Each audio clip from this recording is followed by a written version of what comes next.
Syria Refugee Crisis by Carly, Mia, and Bailey. Welcome back to the KBM Squad for your weekly newscast related to all things AP Human History.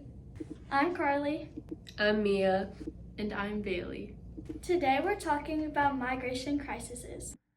Segment 1.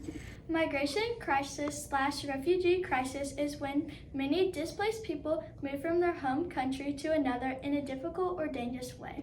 This is a very worldwide issue in many places like Syria, Ukraine, and Venezuela. The total estimated people being affected by migration crisis is around 281 million people. Segment 2. Today we will be talking about the Syrian refugee crisis. This refugee crisis takes place in Syria in the southern town of Dara.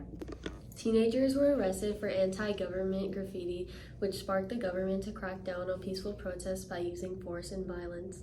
The groups that are involved are the Syrian Arab Republic, the Syrian Opposition, Al-Qaeda, Islamic State, and Syrian Democratic Forces. It also affects a lot of families. It affects approximately 13.8 million people. Segment 3.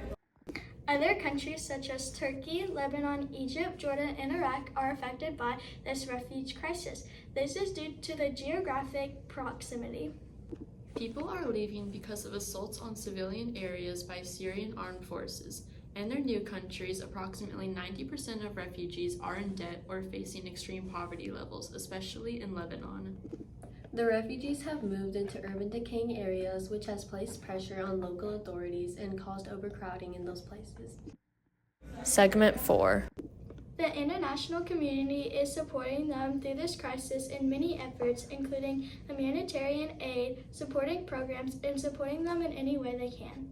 Aid agencies like the UNHCR, which stands for United Nations High Commissioner for Refugees, help protect and assist refugees. They offer essential services such as shelter, food, and healthcare. As well as the WFP, which stands for the World Food Program. They focus on food security for refugees, and they work to ensure that families do not go hungry. And finally, the International Rescue Committee, IRC. This is a nonprofit organization that provides emergency assistance and long-term support to refugees. This includes healthcare, education, and economic empowerment programs. This organization also advocates for policies that support refugee rights and promote their well-being. Conclusion. Thank you for listening. Tune in next time for your favorite AP Human Geography newscast. KBAM Squad out.